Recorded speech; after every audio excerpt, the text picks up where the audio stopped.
본문 말씀을 기록한 사람은 다윗입니다.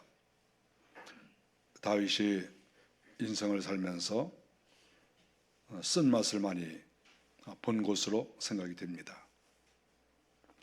다윗이 수많은 사람들을 만났죠. 그를 따르는 사람도 상당히 많이 있고, 그는 사울왕 아래서 또 귀한 직분을 맡아서 일하기도 하고 자기가 나중에는 왕이 되기도 했습니다. 얼마나 많은 사람을 만나봤겠습니까? 근데 그가 고백하는 것은 이 땅의 사람들이 다 어리석다, 이렇게 이야기를 하고 있습니다. 아무래도 다윗은 우리가 성경을 보면은 시기 질투를 많이 받았고 또 여러 사람들로부터 공격을 많이 받았다 하는 것을 알 수가 있습니다.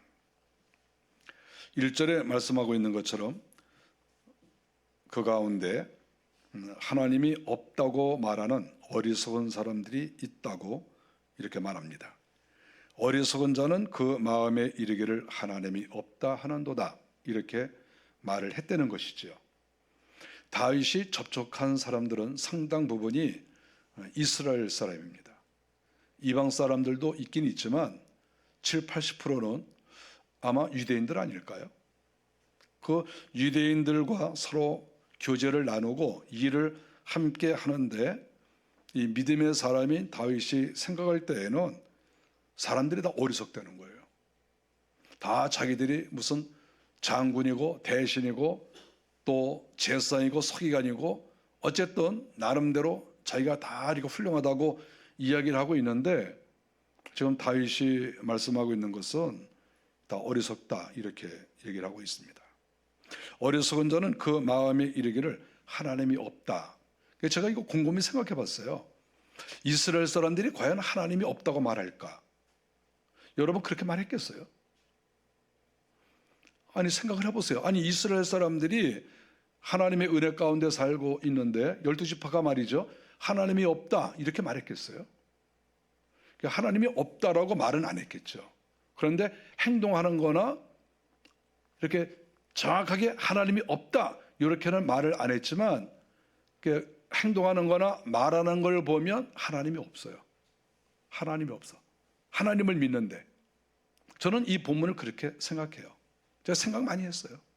이 본문 놓고 어떻게 하나님이 없다고 말할까? 이스라엘 사람인데. 여러분 그게 말이 됩니까? 이방 사람들한테는 이렇게 말할 수 있겠죠. 이방 사람들은 하나님이 없다 이렇게 말할 수 있겠죠. 근데 지금 다윗의 배경은 다 이스라엘 사람이에요. 그런데 그 사람들이 말하는 걸 가만히 보면 분명히 어느 지파 사람인데 말하는 거 보면 하나님이 없어. 자기 생각이 다 들어가고 뭐 하나님 계신다, 나 하나님 믿어 그러는데 말하는 거 보니까 전부 이상해. 그러니까 다윗이 볼 때에는 너희들이 하나님을 믿는다고는 말하는 것 같지만 실상 그 말하는 거의 결과를 딱 보면 하나님이 없다고 말하는 거하고 똑같아. 이렇게 지금 다윗은 평가를 내리고 있다, 이렇게 말할 수가 있죠. 하나님을 깊이 만난 사람은 날마다 하나님을 두려워합니다. 하나님을 만나보세요. 이렇게 기도를 깊이 하고 또 영적 체험이 있는 분들은 날마다 하나님을 두려워해요. 그래서 말을 할 때에도 하나님 계신다 이렇게 말을 하고, 또 어떤 일을 하더라도 항상 하나님께서 계신 것을 염두에 두고 말도 하고 행동해요. 알죠? 우리가 보면은 저 사람은 하나님을 믿는다, 하나님이 살아계신 것을 믿는 것을 우리가 알 수 있어요, 이렇게 보면. 근데 어떤 사람은 분명히 예를 들어서 지금으로 말하면 교회 다니고 분명히 성경도 읽고 다 그렇게 하는데 가만히 보면 하나님을 안 믿는 그런 사람이 있는 것이죠. 영적 체험이 없으면 그렇게 될 수밖에 없어요. 그래서 우리가 하나님 앞에 회개하고 가까이 나가려고 애를 써야만이, 우리가 지식적으로 하나님이 계신다 이렇게 말하는 게 아니고 몸으로 알아요. 몸으로 내 속사람이 알아요. 내 영혼이 하나님 계신다. 저절로 내가 모르는 사이에 내가 가만히 있는데도 내 속에서 소리가 나요. 하나님 계신다. 또 내 몸도 하나님 계신다 그러면서 행동을 하는 거죠. 내가 이렇게 지식적으로 생각해서 그러는 게 아니죠. 그래서 영적으로 수준이 높아지고 또 깊어지면 하나님이 없다 이런 얘기는 꺼내지도 않을 뿐더러 행동도 하나님이 살아계신 것을 믿고 행동하는구나 그거를 알 수가 있는 것입니다. 우리가 잠언 9장 10절에 보면 잘하는 말씀이죠. 여호와를 경외하는 것이 지혜의 근본이요 거룩한 자를 아는 것이 명철이니라. 하나님을 아는 사람이 가장 지혜로운 사람이죠. 저는 제가 이 땅에서 똑똑한 사람 많이 봤어요. 세계적으로 유명한 대학을 나오신 분들도 제가 많이 보고 또 우리나라에서 학력고사 1등 하신 분도 제가 만났어요. 학력고사 수석. 그런 분도 제가 만나고 수많은 훌륭하신 분들 제가 많이 만나봤어요. 그런데 중요한 거는 그거는 지식이에요. 지식하고 지혜는 다른 거예요. 그리고 지혜의 말씀과 지혜는 또 달라요. 지식의 말씀, 지혜의 말씀, 우리가 이 고린도서에 나오는 지혜의 말씀, 지식의 말씀 이런 것은 하나님이 주시는 거예요.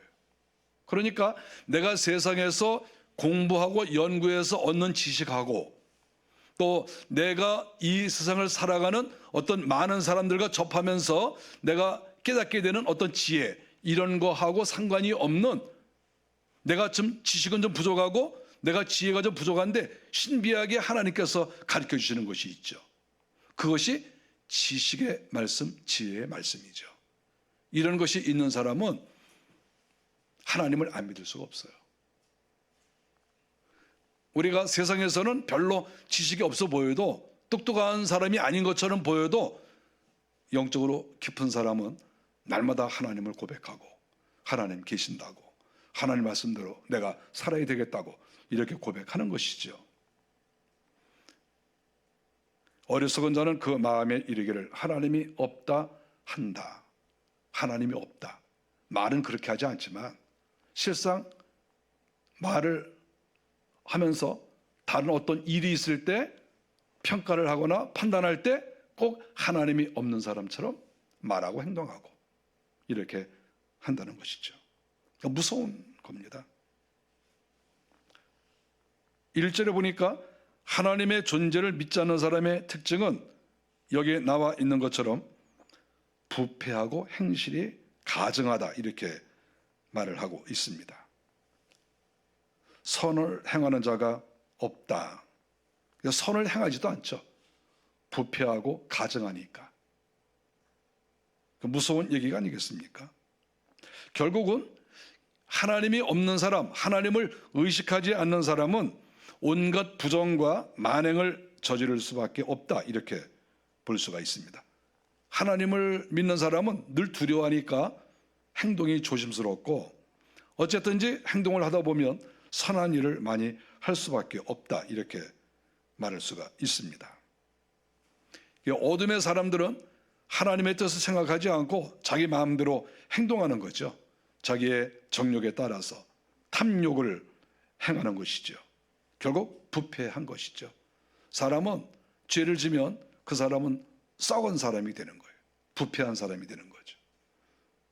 육체도 썩고 영혼도 썩고 그럴 수밖에 없는 거예요. 하나님을 모르는 사람은 겉은 멀쩡해 보여도 실상 속 사람을 보면 속 사람이 다 병들고 말랐어요. 제가 얼마나 많은 사람을 봤겠어요. 속 사람을 보면은 속 사람이 병들어 있고 또 속 사람이 성장하지 못해서 정상적인 모습이 아니고 아주 조그만 그런 유아 같은 태아 같은 이런 아주 적은 아이의 모습을 하고 있는 것이죠. 2절에 보니까 하나님이 이렇게 지각이 있어서 하나님을 찾는 사람이 있나 보신다고 말씀을 했습니다. 하나님께서 찾는 거예요. 어디 정상적인 사람이 없는가? 나를 바라보는 자가 없는가? 하나님께서는 찾으신다 이렇게 말씀했습니다. 하나님은 하나님을 진실로 믿는 사람을 찾아다니십니다. 어디 있나 찾아요. 정말 찾아요, 하나님께서. 그리고 정말 진실될 자를 하나님이 만나시면 하나님이 큰 은혜를 내려주시고 기뻐하시고 또 그에게 사명도 주시고 이렇게 하시는 거죠. 아무리 사람이 많이 있어도 하나님 마음에 드는 사람들이 그렇게 많지 않죠. 3절에 보니까 다 치우쳐 함께 더러운 자가 되고 선을 행하는 자가 없으니 하나도 없도다. 저는 이 말씀이 굉장히 제 마음을 그 망치로 치는 것처럼 그렇게 들립니다. 다 치우쳐. 하나님의 말씀에 그 길이 있는데 그 정상적인 길, 하나님이 원하시는 길, 그 길이 있는데 이 길에서 치우쳤다. 오른쪽으로 갈 때도 있고 왼쪽으로 갈 때도 있고 그렇지 않으면 지그재그로 갈 때도 있고 그런 모습을 보인다는 거죠. 그러니까 선을 행하는 자가 없으니 하나도 없다. 충격적인 그러한 말씀을 하고 있는 것이죠. 다윗이 비록 이거를 썼지만 실상 이것은 하나님이 하시는 말씀이죠. 성경에 기록이 되어 있으니까. 벗어난 거죠. 여기서 치우쳤다고 하는 이 말은 이탈했다는 그러한 말입니다. 이탈했다. 이것과 비슷한 말씀이 신약 성경에 있습니다. 로마서 3장 23절에 보니까 모든 사람이 죄를 범하였음에 하나님의 영광에 이르지 못하더니, 비슷한 말씀 아닙니까? 모든 사람이 죄를 범하였다. 모든 사람이. 누구 하나 멀쩡한 사람이 없다. 이렇게 말씀을 하시는 것이죠. 아주 상당히 마음에 부담이 되고 또 얼굴이 뜨뜻해지고 그렇습니다. 하나님께서 예를 들어서 그래도 한 1%, 2%는 쓸만하다 그랬으면 혹시 내가 그 안에 들어가지 않을까? 이런 기대라도 할 수 있는데 다 치우쳤다. 멀쩡한 게 없다. 하나님이 이렇게 말씀하시는 거예요. 너무 두렵지 않습니까? 우리가 신명기 5장 32절 모세가 한 말이거든요. 그런즉 너희 하나님 여호와께서 너희에게 명령하신 대로 너희는 삼가 행하여 좌로나 우로나 치우치지 말라. 좌로나 우로나 치우치지 말라는 거예요. 생각을 많이 해봤습니다. 좌는 뭐고 우는 뭔가. 성경이 그 말씀 많이 나오거든요. 좌로나 우로나 치우치지 말라. 이쪽 저쪽으로 가지 말라는 거예요. 정상적인 궤도로 가라, 그것이죠. 좌가 어떤 것인지 우가 어떤 것인지는 말하지 않아요. 그러나 우리가 추측할 수 있어요. 우상숭배하는 것, 탐욕을 갖는 것, 말씀대로 살지 않는 것, 이런 것들이 다 좌로 확 가든지 우로 확 치우치든지 그런 거 아니겠어요? 그런 것 너희들이 하지 말라. 좌로나 우로나 치우치면 너희들 다 나한테 나중에 다 심판을 받는다. 이렇게 말씀하는 것이죠.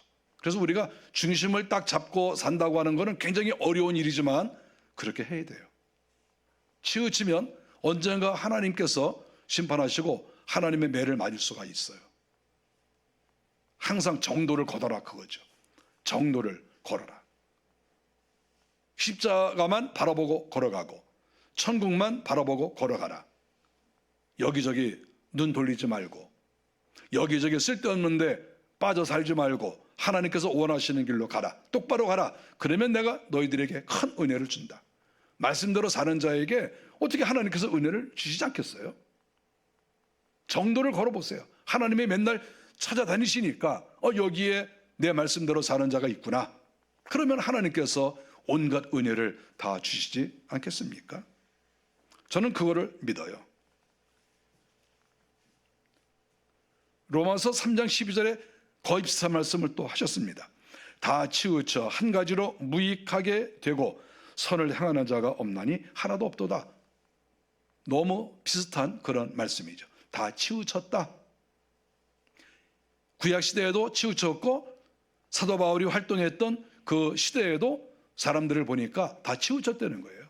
이쪽에 치우치든 저쪽에 치우치든. 정도를 걸어가는 사람이 구약시대나 신약시대나 그렇게 많지 않다는 것을 성경이 가르쳐주고 있습니다. 저는 하나님 앞에서 정도를 잘 걸어서 복을 받고 싶어요. 제가 옛날부터 그렇게 생각했습니다. 내가 친구들이 다 나를 버려도, 다른 사람들이 나를 다 버려도 나 상관하지 않고 하나님께서 원하시는 길이 있다고 하면 나는 그 길을 가야 되겠다. 100명, 1000명, 10,000명이 나를 욕한다 할지라도, 돌을 던져도 하나님이 원하시는 길이 있다고 하면 내가 그 길을 한번 가봐야 되겠다. 제가 그런 마음을 많이 가졌어요. 다른 사람의 사상, 다른 사람의 어떤 말하는 게 그리고 중요하지 않았어요. 항상 성경을 보고 하나님의 말씀을 생각을 했어요.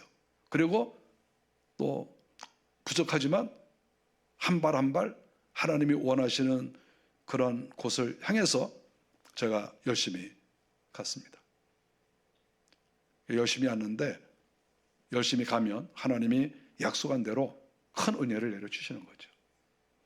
하나님의 말씀대로 살겠다는데 하나님께서 방치하십니까? 하나님께서 외면하십니까? 절대 그럴 수 없어요. 절대 그럴 수 없어요.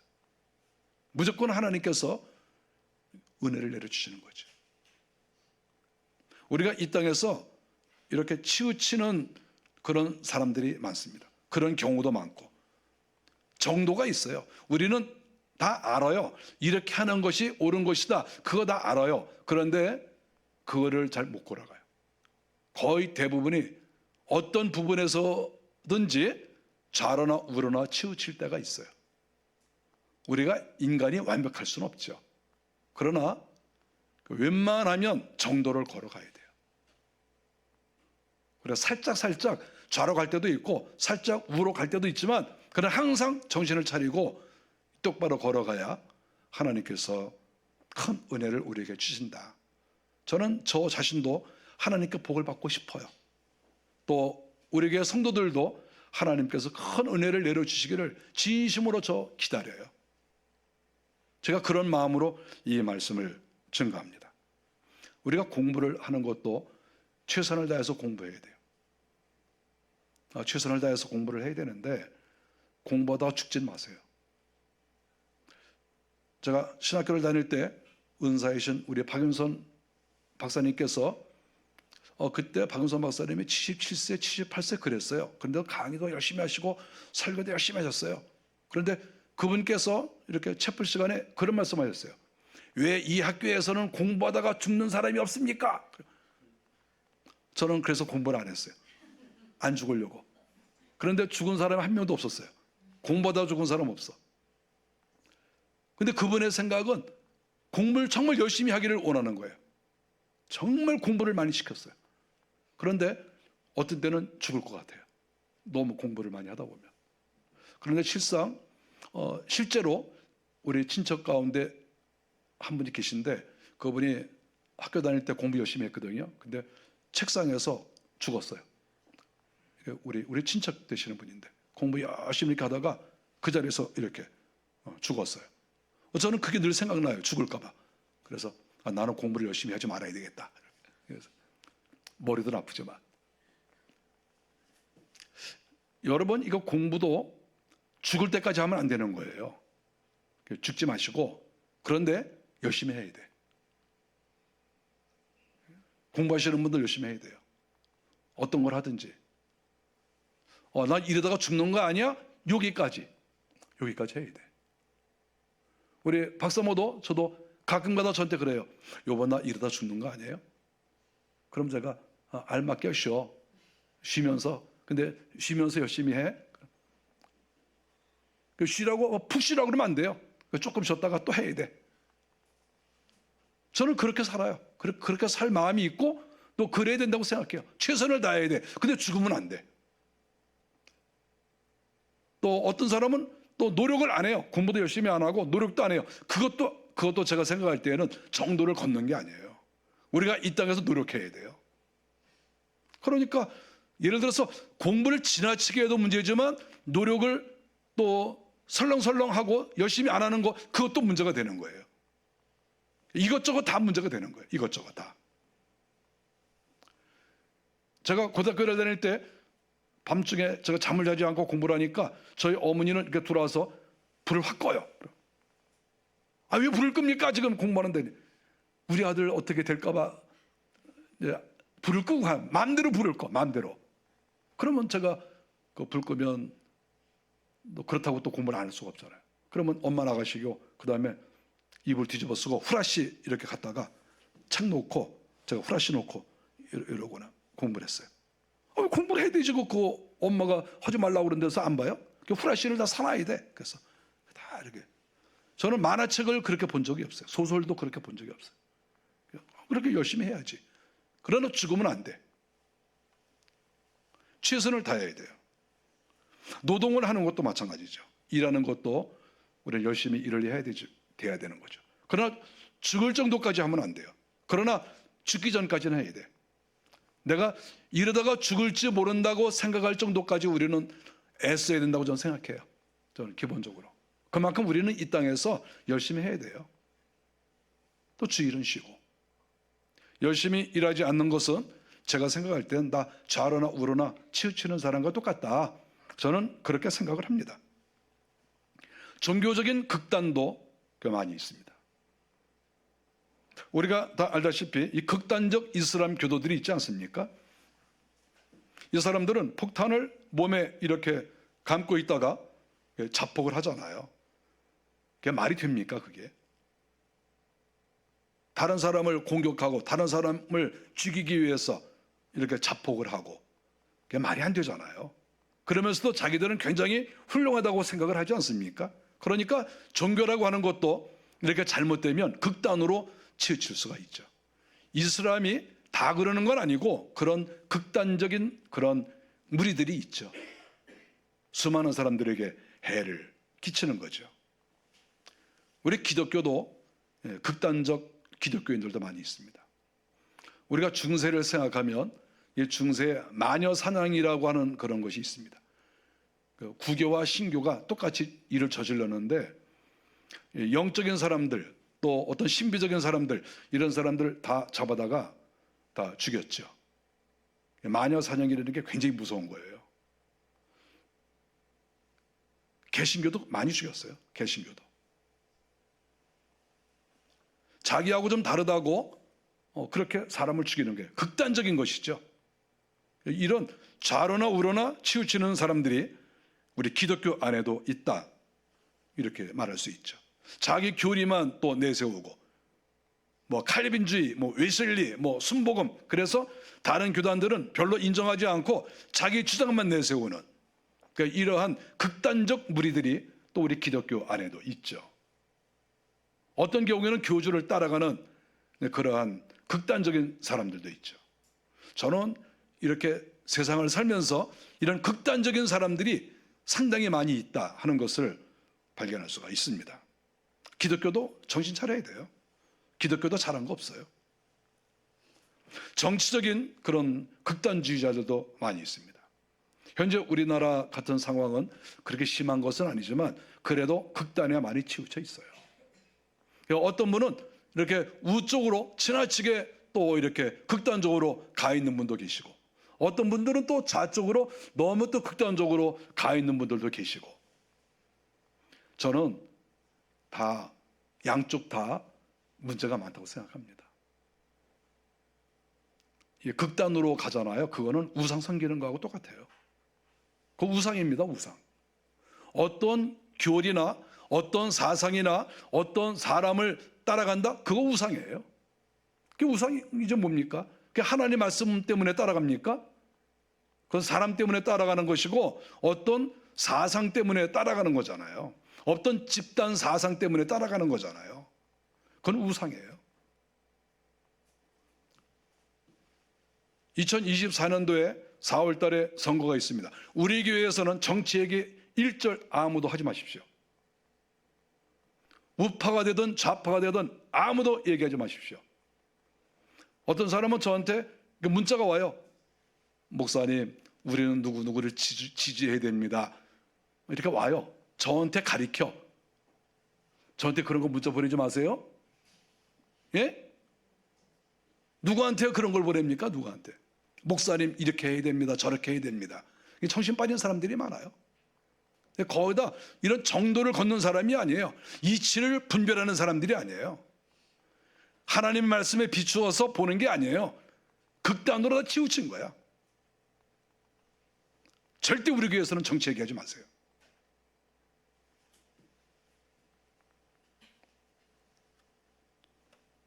우리가 인생을 살아갈 때 항상 기준은 하나님밖에 없어요. 하나님 말씀 앞에 서고 하나님의 뜻을 여쭤보고 하나님의 뜻이 어떠한가 늘 살펴보고, 항상 하나님 말씀 밑에 이 세상의 모든 게 다 있는 거예요. 하나님 말씀 위에 있는 건 이 세상에 아무것도 없어요. 어떤 정치도 없어요. 하나님밖에 없어요. 항상 하나님 말씀에 비추어서 다 살펴보고 그렇게 살아가야 되는 것이죠.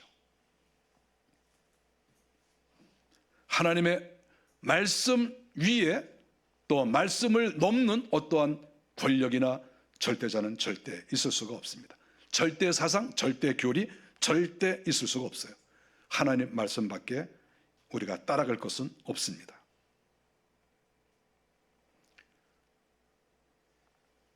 다윗이 말하기를 사람들이 다 치우쳤다. 또 사도 바울이 말하기를 다 치우쳐서 좌로나 우로나 다 치우쳤다. 모세도 좌로나 우로나 다 치우쳤다. 하나님의 사람들이, 그 유명한 사람들이 이구동성으로 하는 말씀이 사람들이 다 제정신이 아니다. 다 치우쳤다. 말은 하나님 하지만 실상 사는 거 보면 하나님이 아니고 세상 사상, 세상 풍습, 다른 사람들이 말하는 거 따라간다. 이렇게 말씀하고 있는 것이죠. 2024년도 살아가실 때 항상 하나님만 앞세우는 우리가 꼭 됐으면 좋겠어요. 어떤 사람, 특정한 사람 따라가자 그런 분 없기를 바라고, 어떤 일에 극단적으로 나가고 그런 사람 없기를 바라고 항상 주님께서 말씀하시면 제가 말씀대로 살겠습니다. 항상 이렇게 중도적인 마음으로, 겸손한 마음으로 이렇게 살아가셔서 금년 한 해 멋지게 살아가시기를 주의 이름으로 간절히 바랍니다. 기도하겠습니다.